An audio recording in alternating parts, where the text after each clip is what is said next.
Madam, మాజీ మంత్రి పేర్ని నాని మాట్లాడుతూ మరో 3 నెలలు ఆగండి, కొడాల నాని గుండాపరేషన్ చేసుకొని ఆరోగ్యం సరిచేసుకొని గుడివాడ రాబోతున్నాడు, ఎవరొస్తారా రండి, కడ్రాయల మీద ఊరేగిస్తా అన్నారు కదా, దమ్ముంటే రండి అని చెప్పి అయితే ఆయన ఛాలెంజ్ కూడా చేస్తున్నాడు. ఎట్లా చూస్తారు ఆయన చేసిన ఛాలెంజ్ని?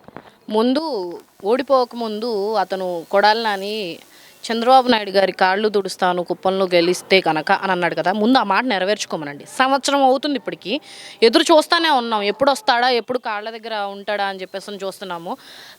లోకేష్ అన్న రెడ్ బుక్కి భయపడి వల్లభనేని వంశీని ఎత్తంగానే ప్రాబ్లం ఉంది, హార్ట్ ప్రాబ్లం ఉంది, పోతున్నాను, ఇట్లాంటివన్నీ ఒక సింపతి క్రియేట్ చేసుకొని ఎక్కడున్నాడో కూడా తెలియకుండా ట్రీట్మెంట్ కోసం ఉన్నానని చెప్పి ఫంక్షన్స్కి కూడా అటెండ్ అయిన కొడాలని 3 నెలల తర్వాత వచ్చి ఏం పీకుతారో కూడా మేము రెడీగా ఉన్నాం చూడటానికి. దమ్ముంటే నిజంగా గుడివాడ సెంటర్లో నుంచోమని చెప్పండి. ఎవరు రారు, నాయకులు రారు, ఎవరు రారు. మీకు దమ్ముంటే వచ్చి నిలబడండి అక్కడ. ఒక్క పార్టీ కార్యకర్తలు లేదంటే నీ గుడివాడలో ఉన్న సామాన్య ప్రజలు నిన్ను కుక్కని తరిగినట్టు తరమకపోతే మేమన్న మాటలు కూడా మేము వెనక్కి తీసుకుంటాం అన్నమాట. ఇలాంటి ఛాలెంజ్లకి వాళ్ళకి కొత్త కాదు, ఏమీ కాదు. వాళ్ళు ఏమీ చేయలేరు, ఏమీ నెరవేర్చలేరు. అదే అరిసే కుక్క కరవదు అంటారు. సో నేను వాళ్ళని అలా ట్రీట్ చేస్తూ ఉంటాను అనమాట. అంటే రాష్ట్ర వ్యాప్తంగా కూడా వైసీపీ కార్యక్రమాలు చేపడుతుంటాయి. ఎందుకు గుడివాడలోని ముఖ్యంగా ఈ కృష్ణా జిల్లాలోని పెట్టినప్పుడే ఇటువంటి వాగ్వాదాలు కానీ ఇటువంటి ఛాలెంజ్లు కానీ ఎందుకు జరుగుతున్నాయంటే ఏం చెప్తారు? అంటే అద్దు ఆపు లేకుండా నోటికొచ్చినట్టుగా అచ్చోసిన ఆంబోతుల్లాగా జగన్మోహన్ రెడ్డి పేరుని కొడాలని వల్లభనేని వంశీ ఇలాంటి వాళ్ళని ఈ కృష్ణా జిల్లాలోనే కొంచెం గ్రిప్లో పెట్టుకుని అచ్చోసిన ఆంబోతుల్లాగా వదిలేశాడు కాబట్టి సో ఎక్కువగా ఇట్లాంటివి కక్షపూరిత రాజకీయాలు అన్నీ ఇక్కడే జరుగుతూ ఉంటాయి. అయినా మేము దడిసేది లేదు, జంకేది లేదు. మీరు ఏం చేసుకున్నా సరే ఇక్కడ ఎవరు చూస్తా కూర్చోవటం లేదు, కళ్ళు మూసుకొని ఎవరు లేరు. ఒక్కటి మా నాయకుడు నేర్పించిన సంస్కారానికి ఆయన పెట్టిన కట్టుబాట్లకి మాత్రమే మేము సైలెంట్ కూర్చున్నాము. ఆడోళ్ళమైనా సరే మాతో పాటు మిగతా ఎవరైనా ఈ కూటమి ప్రభుత్వంలో చేతికి గాజులు తొడుక్కొని అయితే ఎవరు ఇంట్లో కూర్చొని లేరు. మీరు ఇలాగే రెచ్చగొట్టే మాటలు ఇంకా మాట్లాడతా ఇంకా కూడాను విద్వేష రాజకీయాలు నింపాలని ట్రై చేస్తూ ఉంటే రెడ్ బుక్ రాజకీయం ఇంకొక మలుపు తీసుకుంటుంది. దానికి మీ అన్న అంటున్నాడు కదా నెక్స్ట్ 2.4 జగన్ వస్తాడు. 2.4 రెడ్ బుక్ని ఇప్పుడు ఈ ప్రభుత్వంలోనే మీరు మళ్ళీ రుచి వస్తారు. అంటే మరోవైపు 3 నెలల్లో వస్తాడు, ఎవరిని వదిలిపెట్టడం, అందరూ అంతు చూస్తాము, అందరి లెక్కలు కొడాలి నాని తేలిస్తాడనేసి పేరు నాని చెప్పడం ఎట్లా చూడచ్చు? అంటే వాళ్ళ అంతు తేలిస్తాడని చెప్పేసి పేరు నాని చెప్పడం యొక్క ఉద్దేశం ఏంటి? వాళ్ళు ఓడిపోకముందు కూడా ఇట్లాగే వాళ్ళ నాయకుడు కూడా మేము వస్తాము, మళ్ళీ మేమే వస్తాము, మిమ్మల్ని ఎవరిని వదిలిపెట్టమన్నారు. ఏం చేశారు? జనాలు 11 ఇచ్చి ఇంట్లో కూర్చోబెట్టారు. ఇంకా ఇలాంటి మాటలే మాట్లాడుతూ ఉంటే జనాలు రేపు పొద్దున కనీసం మీకు సీట్ ఇవ్వడానికి నామినేషన్కి కూడా మీకు చల్లదు కూడా. మీకు మీ వెనకమాల ప్రజలు ఎవరు నుంచొని కూడా నుంచోరు. పేరుని ఏంటంటే కావాలని రెచ్చగొట్టడానికి మాత్రమే ఇట్లాంటి మాటలు. ఎవరన్నా సొంతంగా వీడియో తీపించుకుంటారు ఇలాంటి మాటలు మాట్లాడేటప్పుడు. ఫర్ సపోజ్ నిజంగానే అతను ప్లాన్ చేస్తున్నాడు, రెచ్చగొట్టే మాటలు మాట్లాడుతున్నాడు, లేదంటే గుడివాడ రాజకీయాన్ని ఇలా రక్తి కట్టించండి, బీసీ మహిళలను అడ్డం పెట్టుకోండి, అవన్నీ తన వర్డ్సేగా బయటకు వచ్చినాయి. ఎవరన్నా ఎదురుగా మనిషిని పెట్టుకొని వీడియో తీయించుకుంటాడా? ఇదంతా వాళ్ళ గేమ్ ప్లాన్ స్క్రిప్ట్ లాగా లేదా? వాళ్ళు ఏమీ చేయలేరు. జస్ట్ ఇట్లాంటి నెగిటివిటీని జనాల్లోకి పంపించి అక్కడ వచ్చే డెవలప్మెంట్ని, అమరావతి డెవలప్మెంట్ని కానివ్వండి, ఇప్పుడు ఆగస్ట్ 15 నుంచి ఉచిత బస్సు వదులుతున్నారు. ఇలాంటివన్నీ డైవర్షన్ పాలిటిక్స్ చేయాలి. ఈ నెలలో రైతు భరోసా పడబోతుంది జూలై 31 టైంకి. అండ్ మొన్న పిల్లలకి కూడాను తల్లికి వందనం పడింది. అంటే ఇస్తాను అని చెప్పి ఇంట్లో ఎంతమంది ఉంటే అంతమందికి ఇచ్చారు చంద్రబాబు గారు. జగన్మోహన్ రెడ్డి లాగా అందరికీ నేను మేనమామని అని చెప్పి ఇంట్లో ఒకరికి మేనమామని అయితే అయి కూర్చోలేదు ఇక్కడ మా లోకేష్ అన్న కానీ చంద్రబాబు గారు కానీ. సో చెప్పినట్టు చేస్తుంది ఈ కూటమి ప్రభుత్వం. సో చేసుకుంటా వాళ్ళు జనాలు నమ్మి ఓట్లేశారు కాబట్టి మా నమ్మకాన్ని నిలబెట్టుకోవడం కోసం రెస్పాన్సిబిలిటీతో అన్ని పనులు చక్కచక్క చేసుకుంటూ వెళ్తున్నారు 1 by 1. ముఖ్యంగా ఈ రాష్ట్రంలో ఇంకొకటి మెయిన్ పాయింట్గా పెట్టుకుంది ఏంటంటే ఈ సంవత్సరం నుంచి గంజాయిని అరికట్టడం. ఈగల్ టీం ద్వారా ఎంతమందిని పట్టుకున్నారు, ఇప్పుడు నాకు తెలిసి ఎక్కడా లేనిది గంజాయి విక్రయించే వాళ్ళ ఆస్తులు కూడా సీజ్ చేసింది మన ప్రభుత్వం. ఇలాంటి ఒక దారిలో పెట్టుకుంటూ పోతున్నారు రాష్ట్రాన్ని. ఎందుకంటే గత 5 సంవత్సరాల్లో గాడి తప్పిన రాష్ట్రంలో అయిపోయింది, దిక్కులేని రాష్ట్రంలో అయిపోయింది. మనకి రాజధాని లేదు, ఫినాన్షియల్ స్టేటస్ లేదు, మనకి ఒక రొటేషన్ లేదు, జనానికి వాళ్ళకి జీవనోపాధి లేకుండా పోయింది, ఎవరికి కూడాను లైఫ్ మీద భరోసా లేకుండా పోయింది. అలాంటి వాళ్ళకి ఈ సంవత్సరం మొత్తం నుంచి కూడాను ఈ సంవత్సరంలో బతికటానికి ఒక ధైర్యాన్ని ఇచ్చారు చంద్రబాబు గారు.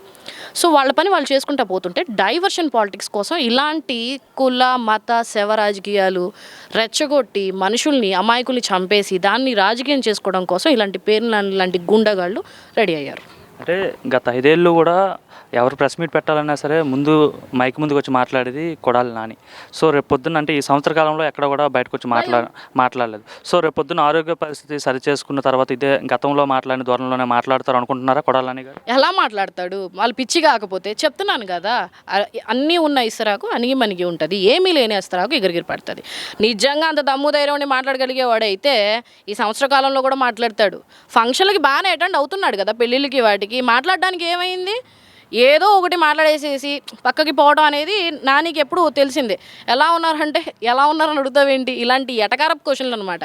ఫస్ట్ వాళ్ళకి మైక్ సెన్స్ లేదు, ప్రెస్లో దేని గురించి మాట్లాడాలన్న ఇంగిత జ్ఞానం లేదు, కనీస రాజకీయం తెలిస్తే బేసిక్స్ కూడా తెలిస్తే. అంటే బాబు గారి హయాంలో బాబు గారి కింద ఉన్నప్పుడు నాని పాపం నైతిక విలువలు తెలుసుకుని ఉన్నాడు.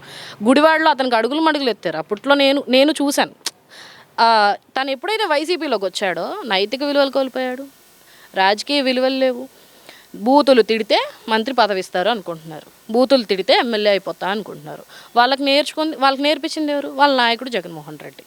రాజు ఎలా ఉంటాడో వాళ్ళ నాయకులు కూడా, వాళ్ళ కింద ఉన్న సైనికులు కూడా అట్లానే ఉంటారు. అంటే గుడివాడ టీడీపీ మహిళా కార్యకర్తలు అయితే పేరు నానికి చీర గాజులు ఇవన్నీ పట్టుకెళ్తామని చెప్పి అయితే చూపించైతే మాట్లాడారు. అయితే దానికి కౌంటర్గా పేరు నాని మాట్లాడుతూ ఈ చీర గాజులు చంద్రబాబు నాయుడిని కట్టుకోమనండి, లేదంటే లోకేష్కి కట్టండి అని చెప్పి అయితే ఆయన చాలా సెటైరికల్గా మాట్లాడుతున్నారు.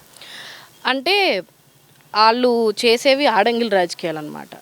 వాళ్ళు ఇట్లాంటి మాటలు మాట్లాడేస్తే చంద్రబాబు గారు లోకేష్ గారు ఏమన్నా కొంచెం మళ్ళీ ప్రెస్ ముందుకు వచ్చి వీళ్ళ గురించి మాట్లాడితే వీళ్ళు ఏమన్నా బయటికి పెద్ద మనిషి తరహాలు అవుతారేమో అని చెప్పేసి వాడు నోటికి వచ్చినట్టు మాట్లాడుతున్నాడు. చీర గాజులు అనేది పేరు నానికి, వాళ్ళ అబ్బాయి పేరుని కిట్టుకి, అంటే వాళ్ళ అబ్బాయి రాజకీయ జీవితం కోసమే కదా ఇదంతా పాపం చేస్తున్నాడు. ఇలా బూతులు మాట్లాడేవాళ్ళు అంబటి రాంబాబు కానివ్వండి, కొడాలి నాని కానివ్వండి, ఇలాంటి వాళ్ళకి సెట్ అవుతాయి చీరా గాజులు అనేవి.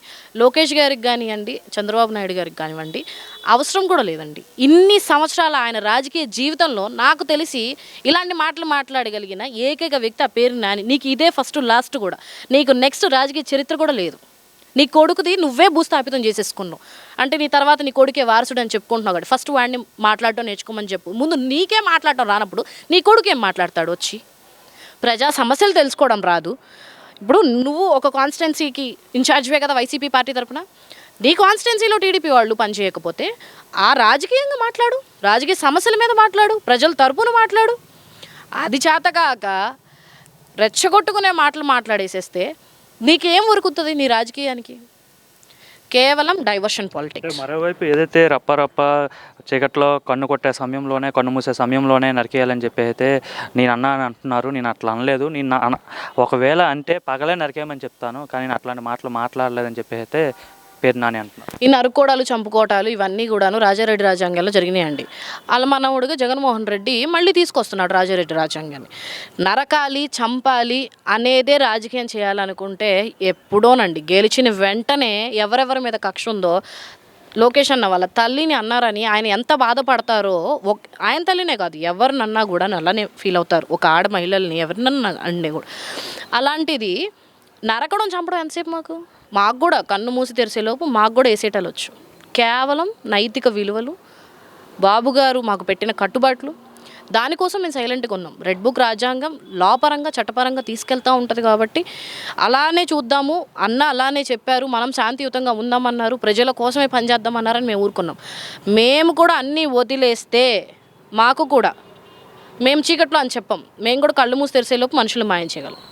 అంటే మరోవైపు పేరు నాని ఏదైతే అంటున్నారో ఈ రాష్ట్రంలో సైకో పాలన నడుస్తుంది, రెడ్ బుక్ రాజ్యాంగం నడుస్తుంది, సైకోలు పరిపాలిస్తున్నారని చెప్పి ఈరోజే మాట్లాడారు ఆయన. సైకో పాలన ఆల్రెడీ వెళ్ళిపోయింది. గత 5 సంవత్సరాల్లో సైకోని చూశారు అంటే ఎక్కడ శవం వస్తే అక్కడ నవ్వుకుంటూ వెళ్ళిపోతాడు అనమాట. నిజంగా శవం దగ్గరికి వెళ్ళి నవ్వే ఒక దరిద్రపు వ్యక్తిని నేను జగన్మోహన్ రెడ్డినే చూసా. సైకో అంటే అతను ఇంట్లో కూర్చొని పబ్జీ ఆడుకుంటాడు, ప్రజా సమస్యల మీద పోరాటం చేత కాదు. ప్రజలు గెలిపిస్తే ప్రజల్లోకి రావడానికి పరదాలు కట్టుకొని వస్తాడు. మరి ఈ రోజు ఏ మొహం పెట్టుకొని పరదాలు లేకుండా ఎట్లా వస్తున్నాడు జనాల్లోకి నాకు అర్థం కావట్లా. ఆ రోజు నీకు ఉందేంటి, ఈ రోజు నీకు ఉందేంటి?